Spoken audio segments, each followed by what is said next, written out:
Սիրելի տավուշեցիներ, շատ անչափ, շատ սիրելի Բերդի տարածաշրջանի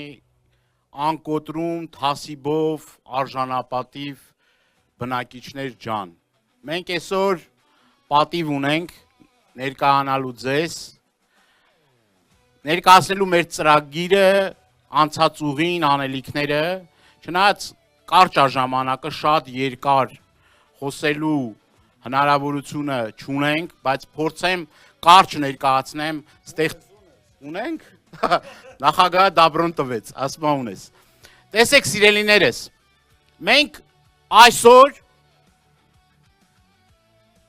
Բերդի տարածաշրջան գալուց անցել ենք մի ճանապարհով, որ այս ազգակործան պատուհասը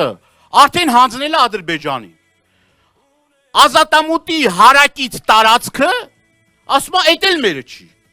Ադրբեջանինն է։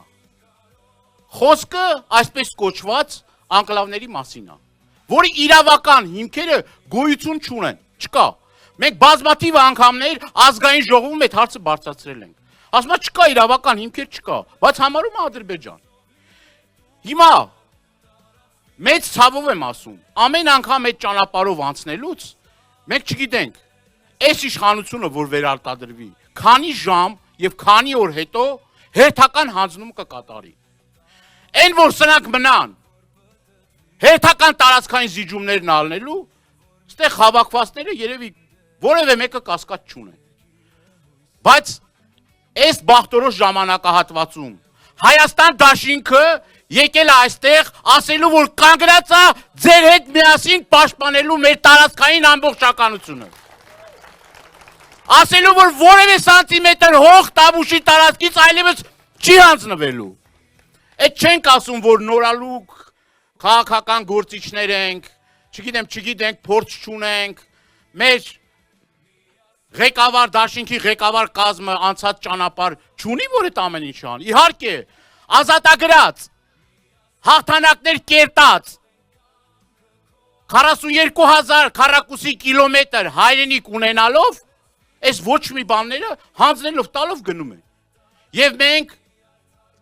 եւս մեկ անգամ վերահաստատում ենք, որ մենք սա թույլ չենք տալու։ Սրբազան պայքարի արդյունքում կարողացանք որոշ տարածքների զիջումը կանխել,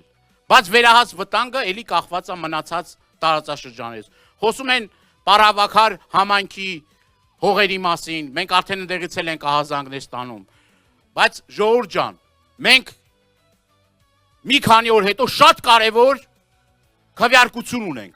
Այդ քվեարկությունով մենք ոչ ենք ասելու բռնապետական ռեժիմին, ոչ ենք ասելու տարածքային զիջումներին, ոչ ենք ասելու այս տնտեսական խայտարակ քաղաքականությանը։ Քիչ առաջ մեր ընկերը նշեց, որ այստեղի արտադրամասերը կապված են ԵԱՏՄ շուկայի հետ, նույնը Իջևանի տարածաշրջանում, նույնը Նոյեմբերյանի տարածաշրջանում, ամբողջ տնտեսական ենթակառուցվածքները գյուղատնտեսությունից սկսած, մինչև տեքստիլ եւ այլը կապված են ԵԱՏՄ շուկայի հետ։ Մենք հիմա գալիս ենք Նոյեմբերյանից։ Նոյեմբերյանի մեր հայրենակիցները հարց են տալի, բայց կարելոկը որտեղ ենք տանելու ծախենք, բայց թուզը որտեղ ենք տանելու ծախենք։ Սրանք մենակ խնդիր են առաջացնում։ Որևէ մի լուծում չունեն, որևէ մի պատկերացում չունեն ոչ տնտեսական քաղաքականությունից, ոչ անվտանգային քաղաքականությունից։ Կարող ենք երկար թվել Ռոբերտ Քոչարյանի կառավարման տարիների ձեռքբերումները։ Բայց ամենակարևորն եմ ուզում ասենք, մենք արժանապատիվ ենք քայլել աշխարհի տարբեր մայրաքաղաքներում, եւ այդ արժանապատվության վերականգնումը տեղի է ունենալու ամսի 7-ից հետո։ Ամսի 7-ին, համար 17-ին քվե տալով մենք վերականգնվում ենք մեր արժանապատվությունը, մեր թասիբը, մեր նամուսը, մեր տնտեսությունը։ Գիտեմ, որ մեր սիրելի արցախցիներից շատերը կան, որ եկել են եւ այս տարածաշրջանում ապրում են։ Սիրելի արցախցիներ ջան, ձեզ ամսի 7-ից հետո ոչ մեկ չի թիրախավորելու։ Մենք թույլ չենք տալու, որ Հայաստանում որևէ մեկը մեր քույրերին, եղբայրներին համարի օտար։ Սա նաեւ արցախցիների հողն ու ջուրն է, սա բոլորինս է եւ մեր Հենց առանձնահատկությունը կայանում աներում սիրելի հայրենակիցներ, որ մեզ համար սիրելի ու թանկ է մեր Փարիզում ապրող հայրենակիցը, Վաշինգտոնում ապրող հայրենակիցը, Մերձավոր Արևելքում ապրող հայրենակիցը, Արցախցի մեր քույր ու եղբայրը, եւ այդ միասնությունն էլ ալնելու, այդ ցերն էլ ալնելու, այդ ջերմությունն էլ ալնելու։ Մի վախեք ռեպրեսիաներից, ես գիտեմ դուք ուժեղ եք, հզոր եք,